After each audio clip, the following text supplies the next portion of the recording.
Thank you, Caroline. Well done with all those names. If you're still in Matthew, flick back to Haggai, page 957. And if you're interested, you'll find an outline on the inside of the service sheet that you were given as you came through the door. I wonder what words of encouragement and consolation you would speak to a friend of mine. She's called Grace. She's 13 years old, and she lives in rural Uganda, and she's a Christian. And a couple of years ago, she was living with her mother and her brothers. Her father is long since dead. And a local businessman took an interest in the property in which she and her family were living. And so he approached her mother and made her an offer to buy the property from her. But it was a paltry sum of money. She couldn't possibly accept. She needed more to live on. And so she said no to the local businessman. But he wasn't going to take no for an answer. And so he started to make threats towards the family. And one day he decided to act on one of those threats. And whilst Grace's mother and brothers were out, went round to her house and sexually assaulted her. He walked out and walked away, and lots of people saw him do it. Now, later that day, when her brothers came back and she told them what had happened, they went to the local police and they demanded that they look into these things and pursue the man. But the police refused to do that because this businessman had got to the police first and had paid them off. And they were refusing to do anything about it as a consequence. But her brothers weren't going to give up, so they pursued, and they kept badgering the police until one of them themselves got thrown into prison for 6 months without a trial. Now, my friend heard about this back in the UK. Word made it to him, and so he decided to take up the case for himself. He called the Foreign Office here in the UK and asked them if there was anything they could do about it. They said it was unlikely, but they would try. So they called the Ugandan High Commission, and the Ugandan High Commission tried to pursue it as well. But as soon as they got in touch with the local policeman, he said there was no case to answer, and they dropped the whole thing. So he tried a different route. He tried a human rights group in Uganda to see if there was anything that they could do. But they tried the same route and again got to the same local policeman who said there was no case to answer, and the whole thing hit a brick wall, a dead end. And so it seems 2 years on from that incident, Grace, age 13, will probably never see justice. She'll never see justice. And that man will walk away with impunity. I wonder what words of consolation you would speak to Grace in the midst of her trial.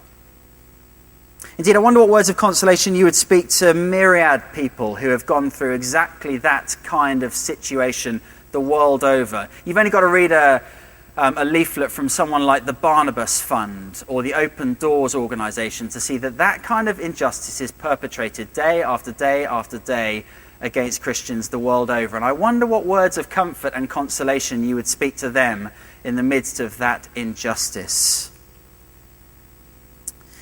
Now, why do I start talking about that? Why start with those stories? Well, in part because I want to help us get into the mindset of King Zerubbabel as he listens to this sermon, this fourth and final sermon that comes from Haggai.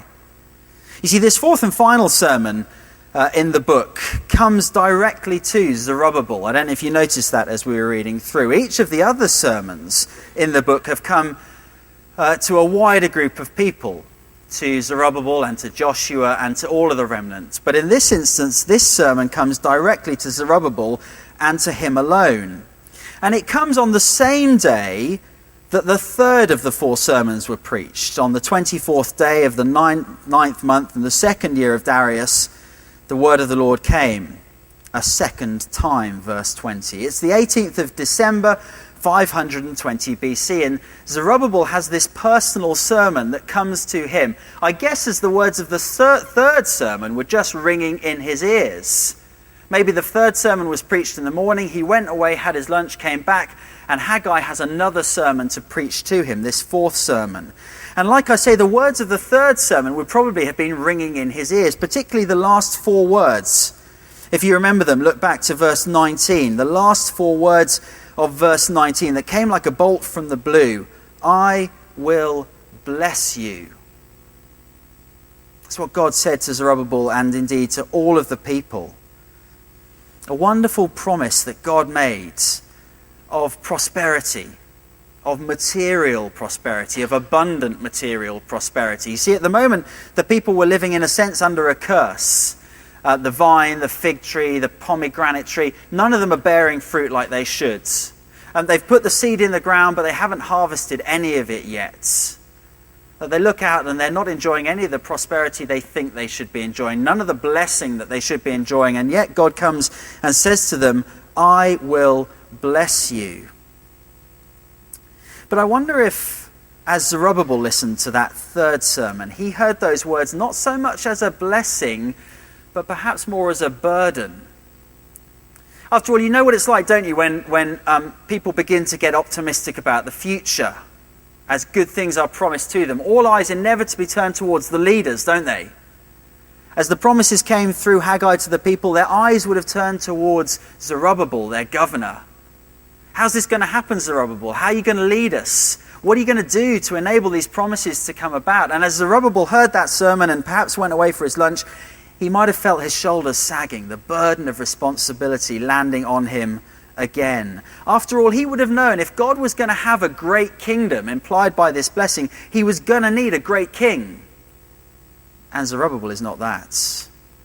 Indeed, if God is going to have a great temple, as he's been promising throughout Haggai, then he knows from the history of Israel that Israel, again, is going to need a great king, great temple. They always sit together. And Zerubbabel knows he is not a great king. Indeed, all he's described as in verse 21 is the governor.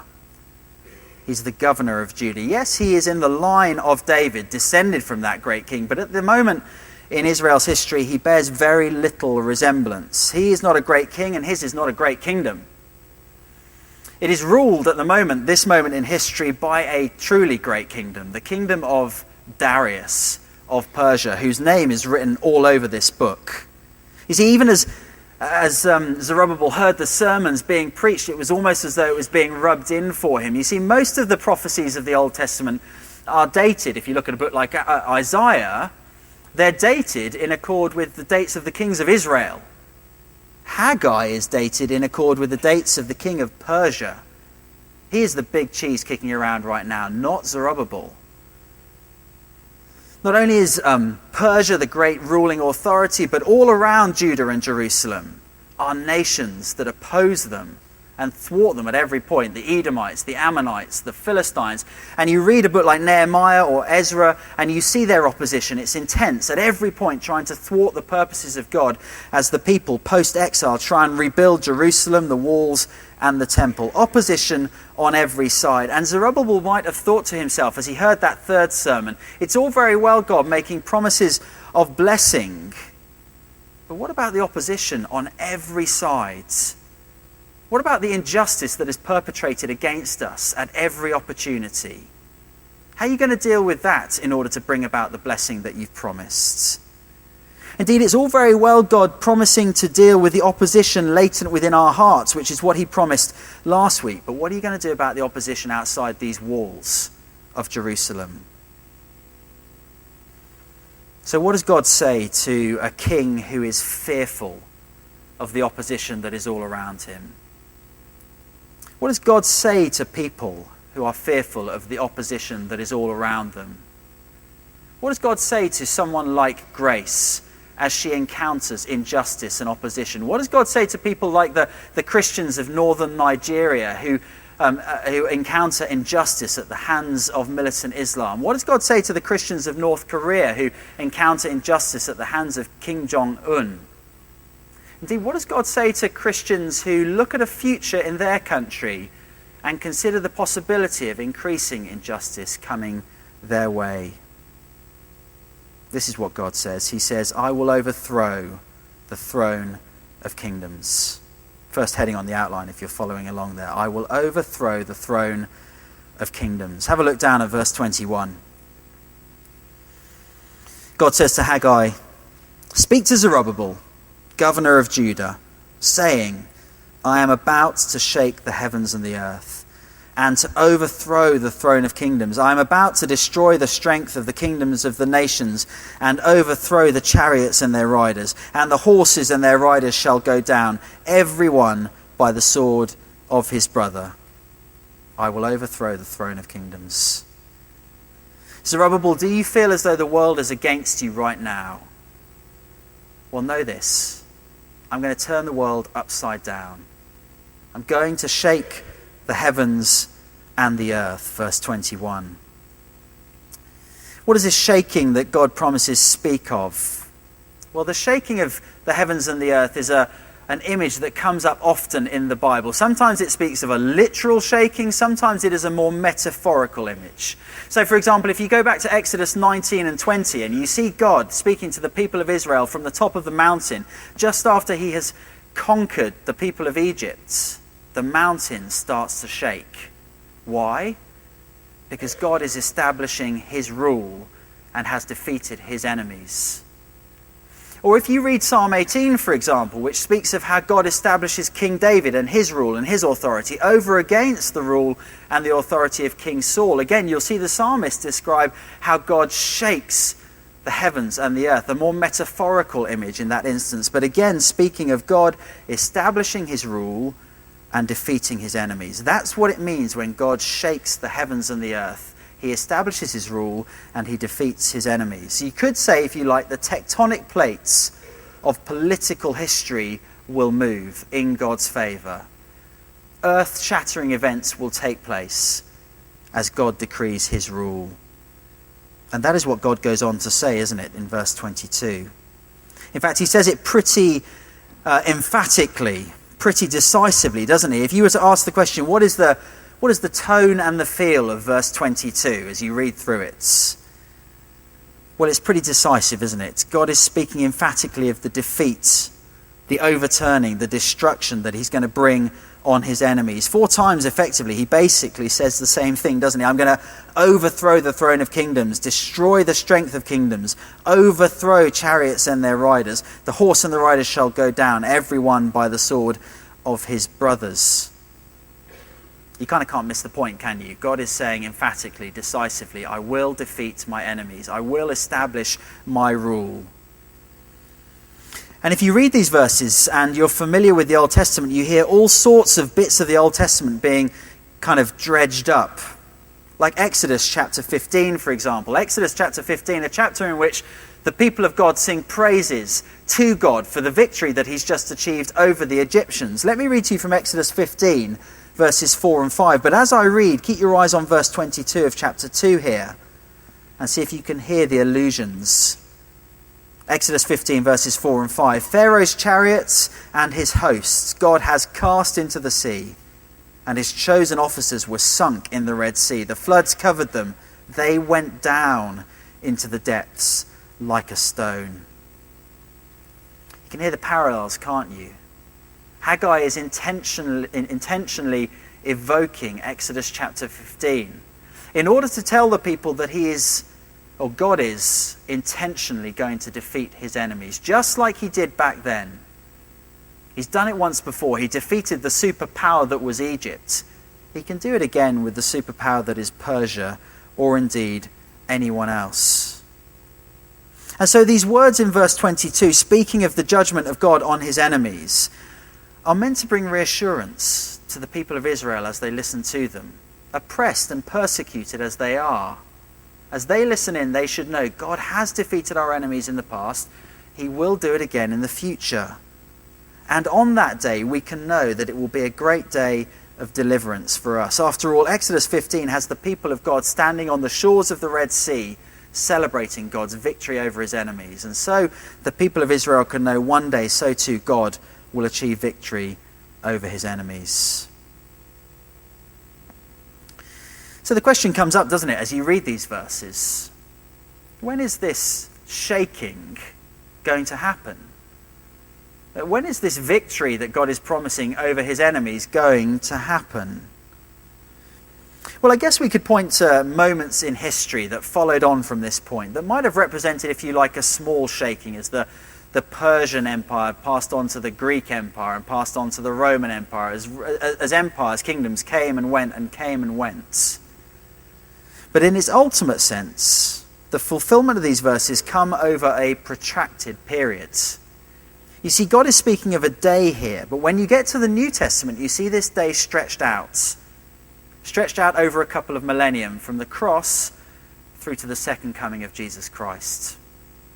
You see, it was at the cross of Jesus Christ that this shaking happened decisively. Matthew 27, verse 51 for your notes, if you want to look it up later, speaks of how there was an earthquake when Jesus Christ hung on the cross. God shook the heavens and the earth as Jesus died there. Why? Because in that moment, as Jesus died on the cross, God was conquering his enemies. I don't know if you've ever thought of the cross in that way, but the New Testament draws it out. It says that was the moment God defeated his enemies, and particularly his supreme enemy, Satan. Listen how the Apostle Paul in Colossians 2 verse 15 describes the cross. He says this: God disarmed the rulers and authorities, that is shorthand for Satan and all his minions. He disarmed them and put them to open shame by triumphing over them in Christ. You see, the cross was the moment when God decisively shook the heavens and the earth and defeated his enemy, that is Satan. Not in a sense fully and finally, but decisively. You see, the cross, if you like, was the moment when Satan, like a dragon, had his head cut off. And he still thrashes around today, able to cause harm, able to cause damage, but ultimately a defeated enemy, decisively a defeated enemy, because it was at the cross that he was defeated once and for all. And his thrashing about will last only for a time, until the second coming of Jesus Christ, when God will shake the heavens and the earth once and again. You see, Revelation chapter 20 speaks of a day when the king will return and will cast the Satan, the serpent, into the lake of fire, and he will be dealt with once and for all. God will deal with his enemies decisively. And it is Hebrews 12 on the day when he will shake the heavens and the earth to establish his kingdom, his lasting and eternal kingdom. And so God says to Grace as she encounters injustice, or to Christians in North Korea or northern Nigeria, or indeed anywhere in the world who encounter injustice at the hands of his enemies, a day is coming when justice will be done. A day is coming when perfection will be brought in, and to oppressed people, to persecuted people, to marginalized people like Zerubbabel, the governor of Judah, these words should come as great good news and great comfort. But I know as I say that, there is a little part of us, so there's a little part of me that feels uncomfortable about that. I've been aware of this tension as I've been putting this sermon together this week, that as we speak of the judgment of God, we here in the West, in London in the 21st century, we don't always find talk of God's judgment over his enemies to be a comforting thing. Indeed, we feel slightly uncomfortable at the prospect, don't we? It's not exactly politically correct to rejoice in God's judgment and defeat of his enemies. And I was thinking to myself, why is that? Why is it that we feel uncomfortable talking about judgment in a way that the majority of the Christian world simply doesn't? And two reasons came to mind. The first, I think, is that, in a sense, I think it's true to say that we haven't really suffered in the way that so much of the Church of God has suffered.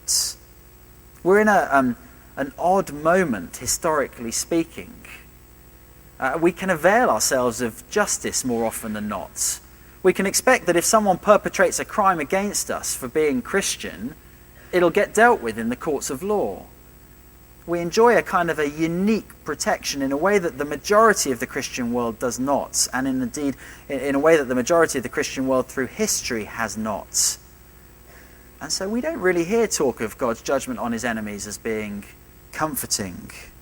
We could do well, I think, occasionally to step into the shoes of someone like Grace, to wonder what it must be like to encounter real injustice. And if we did, I suspect we would find the judgment of God to be a more comforting prospect. First of all, I think we haven't really suffered, and I know that's true of me. But second of all, I wonder if it's because we have a low view of the seriousness of opposing God and the right desert of judgment.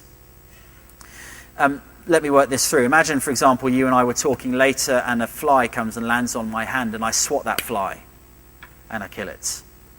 I don't expect many of us would bat an eyelid at that prospect. We wouldn't find that an horrific thing. But imagine we then go outside into the road and a dog walks by and I pull out a gun. I haven't got a gun, don't worry. But imagine I did. I pull out a gun and I shoot the dog in the head. You would, I suspect, be shocked at that. Imagine then a horse comes riding by. I pull out the same gun. I shoot the horse in the head. Now it's getting pretty serious. It's pretty horrific. Imagine then a person walks by and I shoot that person in the head.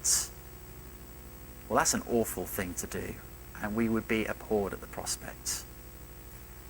You see, the honor of the creature, the glory of the creature, reflects the seriousness of the crime against that creature, doesn't it? Well, God is majestic. He is glorious and infinitely so. And so a crime against him is of infinite seriousness. For me to act as though God did not exist, for me to act as though I would rather God was dead, is an infinitely serious thing, deserving of infinite judgment. And if we don't think the judgment of God is a good thing or a right thing, it is probably because we have a low view of God and how serious it is to oppose him. God says to Zerubbabel, he says to us, one day I will overthrow my enemies and it will be a day of righteousness. And to God's people, it will also be a day of comfort as they are liberated. He says, I will overthrow the throne of kingdoms. But what will happen on that day? Will there be a great big power vacuum just left behind as the kings of the earth are dispelled? Well, no, says God. He goes on, I will overthrow the throne of kingdoms. And then second of all, he says, I will establish my signet ring king, Zerubbabel.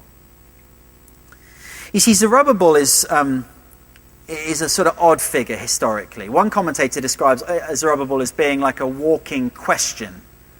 As the people of God looked at Zerubbabel at this moment in their history, there would have been a kind of a tension that they would have felt. After all, Zerubbabel is descended from the line of David. He's one of the ancestors of Israel's great king, the king David, the one to whom all of the promises were made. A promise was made to David that one of his ancestors would be seated on the throne for eternity, would rule over a kingdom that would cover the whole earth.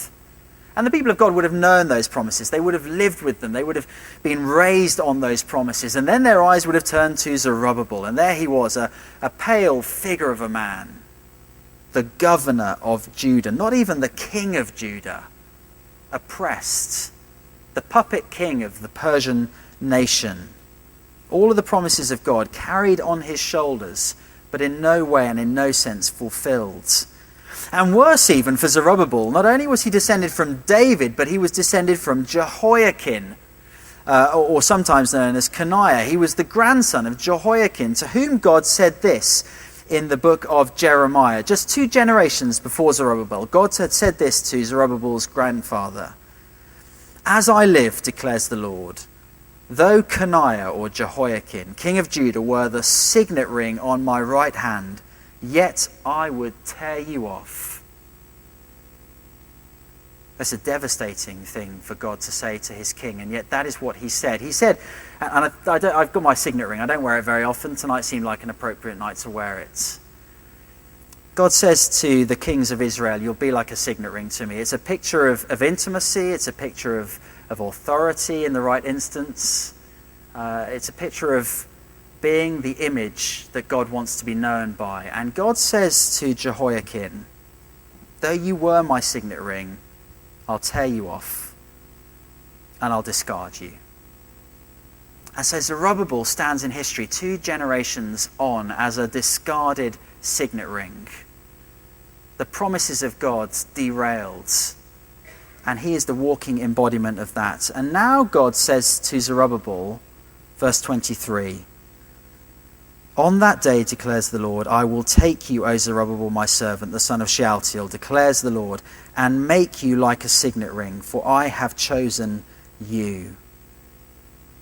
I will pick you up and slip you back on my finger. And everything that signet ring image stood for will become true again. The promises of God, if you like, to David that died with Jehoiakim are suddenly reignited in the person of Zerubbabel. One commentator writes beautifully about these verses. He says this, he says, the final verses of the book reveal Haggai as the literary equivalent of an impressionist painter. His colours are the thunderstorm and the earthquake, revolution, clashing armies, civil conflict, destruction. As in a carefully composed picture where every stroke is designed to lead the eye to what is central, so here too the focus is like a shaft of light illuminating one item, a ring, shining on a finger. All of a sudden, the light shines on Zerubbabel. All of the promises will be fulfilled in him one day, says God again, despite what he said to Jehoiakim, his grandfather. You will be my chosen one. You will be my servant. Both of those phrases, again, speak of being in the line of David, speak of being one of God's great kings. And you will be my signet ring. It's a picture, like I say, that speaks of intimacy, first of all.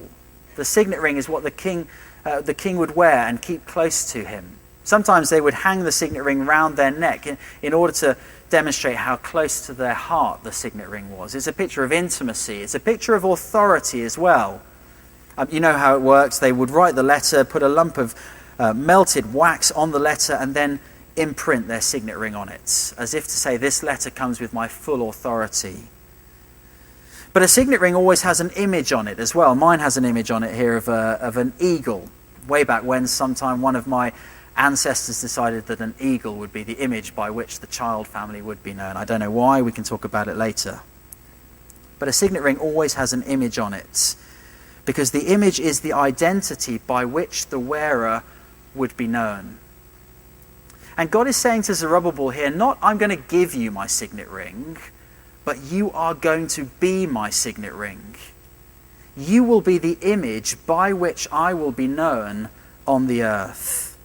People will look at you, Zerubbabel, and they will see me, says God.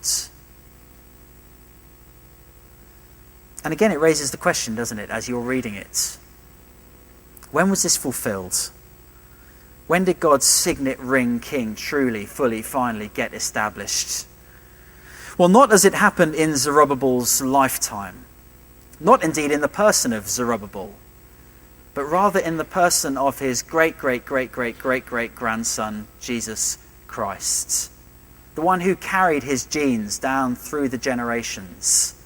The one who, if you like, when these promises were made, was in the loins of Zerubbabel. So that we can say, in a sense, Zerubbabel did become the signet ring king, but in the person of Jesus Christ.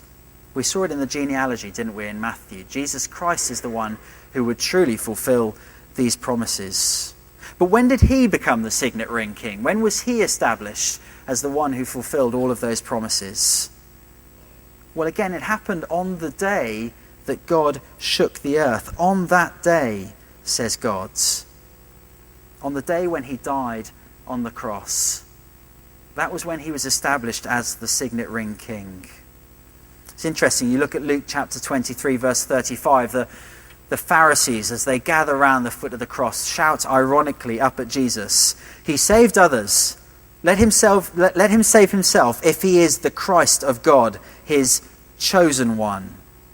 At the cross, he fulfilled that title, chosen one. At the cross, he fulfilled the title, servants, suffering servants, as he died on the cross. And at the cross, we saw the image by which God wanted to be known. Let me say that again. At the cross, we saw the image by which God wanted to be known. Not a scepter, not a throne, not a crown, but a cross. As Jesus Christ was crucified, we truly saw the signet ring king, the image by which God wanted to be known. Because as we see the cross, as we see Jesus Christ hanging there, in a sense enthroned, we see all of the authority, all of the power, all of the grace, all of the mercy, all of the justice, and all of the judgment of God being exercised as Jesus is established as the signet ring king. And a day will come, the cross to the second coming, a day will come when truly Jesus will be seen by every eye and confessed by every tongue to be that signet ring king as he comes. Because when he comes, yes, he will come in judgment, but he will also come in salvation. The two sit side by side. And so if you feel nervous about the prospect of a God who judges, if you find that to be an uncomfortable truth, know that the God who judges always sits side by side with the God who saves. And we know it because we saw it at the cross as judgment and salvation sat side by side in the person of the signet ring king. You see, I wonder, how do you feel about the future as you think about it? The future living as a Christian in London, in 21st century Western liberal secular atheist London. How do you feel about the future and the direction you see it heading? As we think to ourselves about the increasing likelihood that we will find ourselves on the wrong side of the law, not because of anything we do, indeed simply because we want to try and live as Christians, because we want to live in a way that would please our King. How do you feel about that prospect, the prospect of perhaps encountering injustice on an increasing scale? How do you feel about the promises of God in our increasingly secular culture? Do you wonder, are they going to be fulfilled? Can we really see a realistic prospect of a temple, that is, the people of God being established, a king reigning over it all, God present with his people? Do you think to yourself, is it really worth persevering? Is it really worth continuing to build as we see the world turning away from God in our generation? Well, if you wonder, if you doubt, if you question, is it worth carrying on? Know this, God has put a marker down in history when he shook the heavens and the earth and established his signet ring king. And a day is coming. He promises it. He declares it. He declares it. He declares it. A day is coming when he will shake the earth fully and finally and will on that day establish the rule of his signet ring king. And on that day it will have been worth carrying on. Let's pray.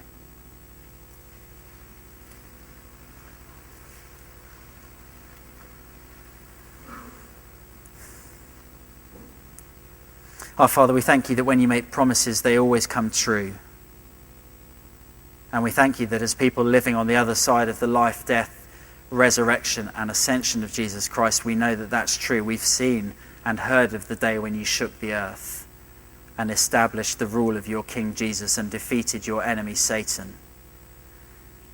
And so now we pray, Father, as people who live in the last days, who live in the between times, still waiting for you to come and fully establish the kingdom of your Son Jesus, we pray, Lord, that you would help us to be those who wait patiently, who wait expectantly. Lord, help us to be those who persevere even when times are tough, even when injustice comes our way, knowing that you'll deal with it all one day. And that will be a glorious day as we look and see your signet ring King Jesus reigning on his throne, and we will reign with him. And we ask all of that in his name. Amen.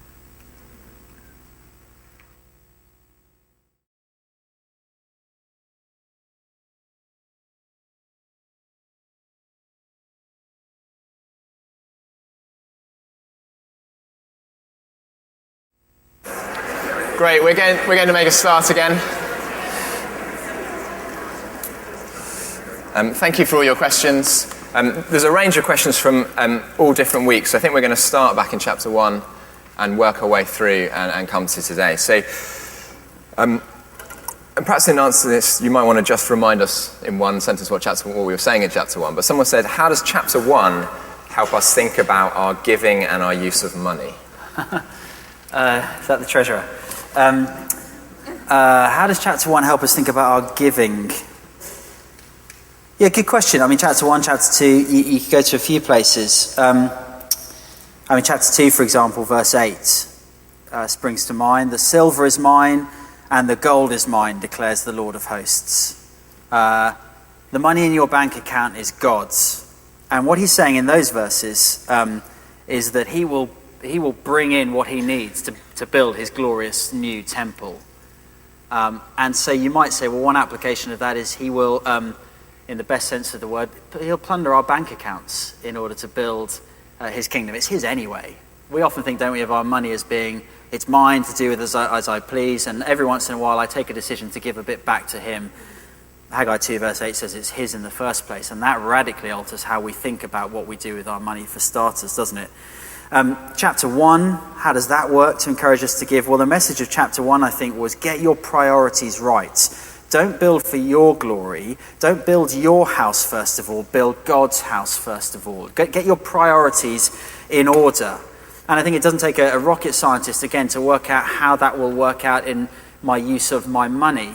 I will, if I'm concerned first of all for God's glory, then in one sense, the first thought I'll have with my money is how can I use it to advance God's kingdom? Now, there might be lots of different ways you can see that working out, but one of them obviously will be to support the ministry of your local church. In your instances, I think that's pretty obvious where that's going to be. But there will be other ministries you might want to give to, other people you might want to serve as they seek to advance the kingdom of God. As we get our priorities in order and see the temple that God is building and his glory, which in week 1 we clarified was his church spreading out through the earth. Well, as we see what he's doing and get our priorities in order, we'll channel our money in that direction and begin to think, how sacrificially can we give to that end? And if you want to do that practically, there are giving forms at the back of the church if you want to get started with the standing order. I think that's just a natural application, isn't it, of building for God's glory? Yeah, use your money to that end.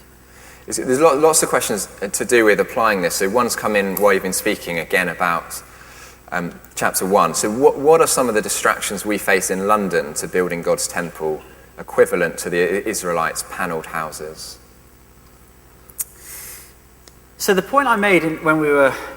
It feels a long time ago, doesn't it? That when we were in that sermon, is that what God is calling Israel to do, or what God calls us to do, is not to become sort of monastic and to distance ourselves from the material world. He asks us to get our priorities in order. So he says to us, as you go about your work, why do you go about your work? Is it because you want a great reputation? You want to be recognized in your field as being experts, because you want to make partner, because you want to make senior partner, because you want the world to look at you and say, well done you? Or do you pursue your work because you want to bring glory to God in how you do it and the opportunities that it provides for you for the gospel? And now we can apply the same kind of question to how we use our leisure time. Do we use our leisure time in such a way that it enables us to just have a good time, enjoy life, and get on with all the pleasure we can gather? Or does it help us think, actually, I'll use my leisure time to God's glory? Now, that might mean I rest and get the most energy I can sort of gather for myself, so that when I go to work on Monday morning, I am a good witness. Or so that I can free up some extra time in another place so that I can get on and do something else.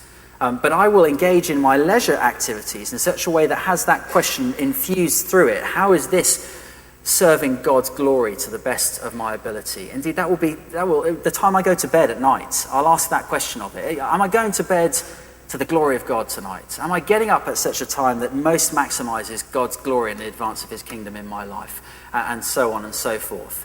And in London, you can see how those priorities could easily get turned on their heads. We can easily get distracted. There are so many good things to enjoy in London, just in and of themselves. So many good relationships we want to pursue. Career. I mean, here, if you were anywhere in the world, career is in front of us saying, come, pursue me for its own end. Build your reputation. Build your career. Be the big man. That's what we come to London to be, isn't it? The big man or the big woman. It's right in our face every day. And Haggai chapter 1 says, no, God is the big man. It's his reputation we want to advance. It's his glory we want to build for. So work that through in every area of your life, wherever it hits you. Great, thank you. And moving to your second sermon. So in the second sermon, Jamie said that God's presence was and is an encouragement to build the temple. But why is God's presence an encouragement? How does that work? Yeah, it's funny, isn't it? I haven't drawn this out, and we might come to this next week a little bit. Tell us what's next week. Oh, sorry, next week. Well, who knows what's next week? I've got a baby that's due on Friday, so I might not be here. But if we get there, the plan is to do an overview of the book of Haggai, to go back and kind of retrace our steps and think about some of the big lessons that Haggai teaches us as a whole book. And so that's the plan for next week. I've lost my train of thought. Why is God's presence with us and encouragement? Yes, thank you. And this is kind of written through the book, I think, God's presence. We get twice stated, don't we, a promise from God. Verse 13 of chapter 1, I am with you. And then it's repeated again in chapter 2, verse 4, work, for I am with you. You see the logical link there. Work, because I am with you. God is saying that my presence with you is an encouragement to you to work. Now, the funny thing about that is that God is calling them to build the temple, which would be the manifestation of the presence of God. So you might think he would say, work so that I can be with you. Build a temple that I can inhabit. But he doesn't say that. He says, work because I am with you. Even if you build this temple, even if you never build this temple, I'm still with you. Now, the question is, why is that an encouragement to us? Well, if God is calling us to build for his glory in a hostile world, that to me is quite an intimidating prospect. It's quite a big thing to be asked to do, to try and to try and build God's temple, to try and build the church. And I think to myself, in my own strength, I simply could not do that. London is on our doorstep, big bad London, wonderful London, but big bad London, on our doorstep. So much that seems stand opposed to God's promises. In my own strength, indeed, even in all of our strength, however many of us there are here tonight, we couldn't do it. But when God says, I'm with you, all of a sudden that just puts a very different spin on that task. Because the creator of the whole universe, the one who holds it all in the palm of his hands, the one who owns the silver and the gold in the first place, if he says, I'm with you as you build, then all of a sudden you think, well, maybe we can do something here. Maybe we can get on and build. And all of a sudden the discouragements of wonderful big bad London just seem lesser because God is there in the foreground all of a sudden encouraging us. Great. And a couple of questions just on how we got to Jesus, both this week and last week. So someone says, chapter 2, verse 19 says, from this day on I will bless you. You said last week this blessing was Jesus, but it's talking about from this day on, and Jesus came later, so please explain. And then someone again says, today's sermon says, I will take you, O Zerubbabel, my servant. Isn't this talking about Zerubbabel? Is it not too far-fetched to interpret this verse as talking about Jesus? Yeah, good questions. Okay, let's go one at a time. So, from this day on, so presumably from the next day he made the promise he would bless them. I trust in a sense he did bless them from that day on. So in Romans chapter 3, it talks about how God passed over. So in this third sermon last week, we talked particularly, didn't we, about how God would cleanse our uncleanness. That would be the means by which he would achieve the blessing, and that would be the blessing in and of itself, that he would cleanse away their uncleanness. Everything they touch turns to mold, you remember. And Romans chapter 3 says that was true of Old Testament Israel. He did forgive them their sins. He passed over their iniquity. And he did that on the basis of the fact that he knew he would deal with their sins in the death of Jesus Christ. So I trust that he did actually bless them from that day forwards by forgiving their sins. But he was only able to do that on the basis of the fact that he had, that he knew that Jesus Christ would come and would cleanse their sin. So the blessing, I think, does come to them going forward. What about the next one? Yes, Zerubbabel. Is it too far-fetched? He seems to say, you, O Zerubbabel, will be the fulfillment of these promises. Good question. And again, I guess we've got to rightly understand how Old Testament prophecy works and how the promises to David worked. So the promise came to David of a son who would sit on the throne forever. And in the first instance, you read that and you think, well, that's got to be Solomon. And Solomon comes along and looks quite promising, but then pretty quickly it becomes obvious it's not Solomon. So who is this son? Well, we know it will be someone in the line of David, and every king from David onwards kind of carried the weight of those promises, but none of them fulfilled them. And yet that didn't stop David or Solomon writing some of the Psalms speaking about the kings of their day in inflated terms. Read Psalm 45, read Psalm 72, read Psalm 110, and you see the kings spoke of in terms that they never fulfilled. So God seems to say to the kings of Israel, you are the ones who will carry the promises to David, and yet they never seem to fulfill it. And so even I suspect the reader of Haggai might have read this and thought, is it going to be Zerubbabel? I don't know. But it was truly Zerubbabel in the person of Jesus. Jesus, if you like, represented Zerubbabel, descended as he was from Zerubbabel. The Old Testament has a strong theology of representation. One individual can represent another individual. And Jesus, as we see Matthew drawing out in that genealogy, is in the line of David, therefore and Zerubbabel, therefore carrying the promises to them, therefore I think legitimately fulfilling them. And the Bible kind of draws that trajectory time and again, and we can understand it on those terms. And if Jesus had turned up and hadn't fulfilled the promises, then we'd have a problem. But because Jesus so obviously and abundantly does fulfill the promises, I think it's legitimate to say, that, oh, there we go. That's what was being meant all along. In one sense, Zerubbabel did. He did it in the person of Jesus. Great, thank you.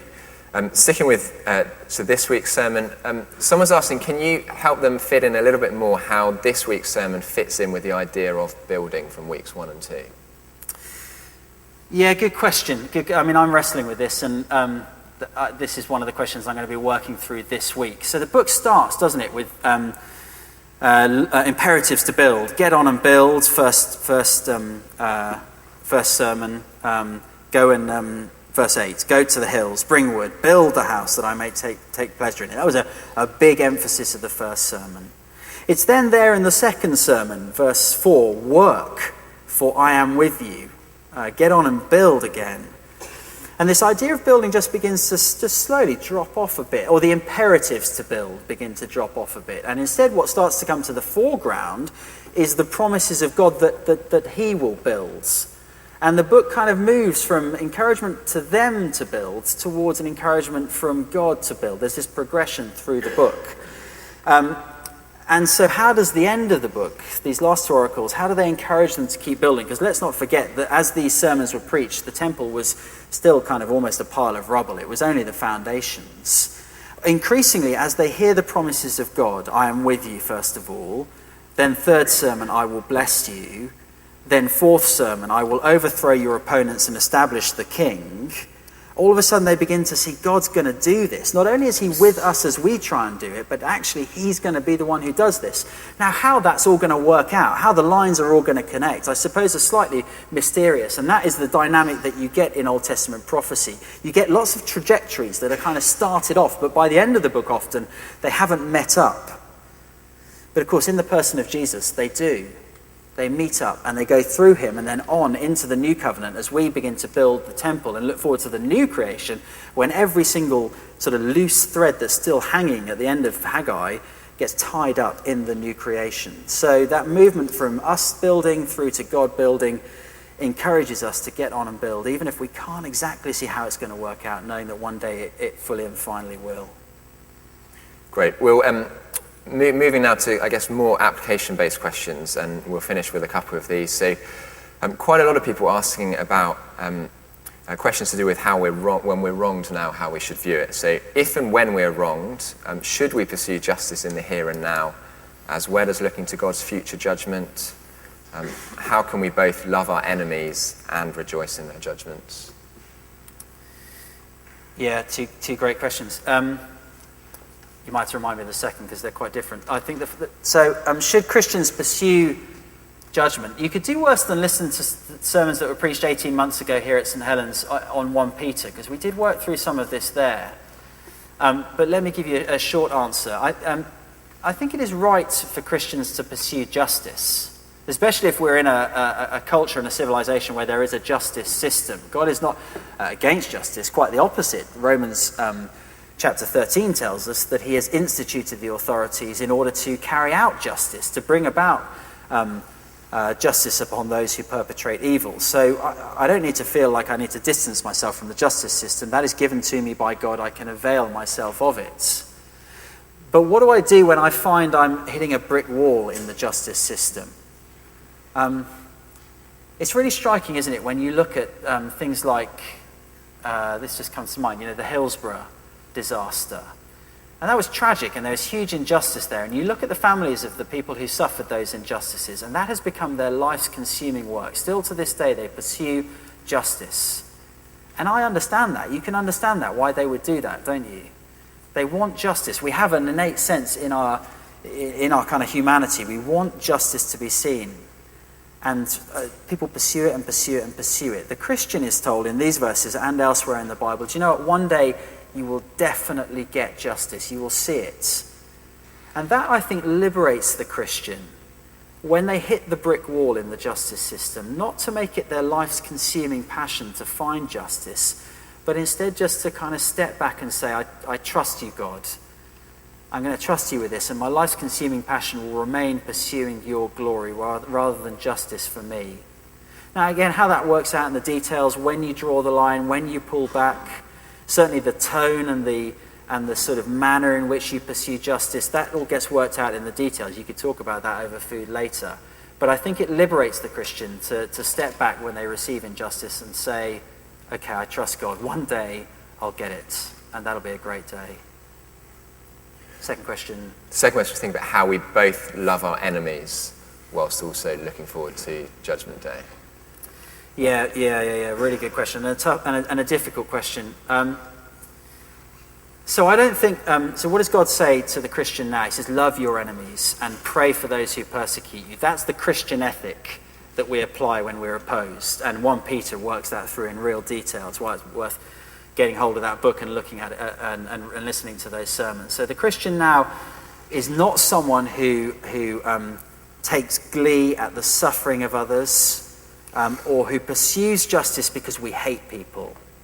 We don't hate people. Christians love their enemies. And the reason we love our enemies is because we know we're just like them by nature. None of us can kind of put our hands up and say, I'm a really good person, you're a really bad person, I can look down on you. We know that because of the state of our hearts, the uncleanness that Haggai talked about in Sermon 3, it's a level playing field. And so the Christian is called to love their enemies, and that's what we do now. So in what sense do we take, I think I used the word comfort in the sermon. Why do we take comfort from judgment?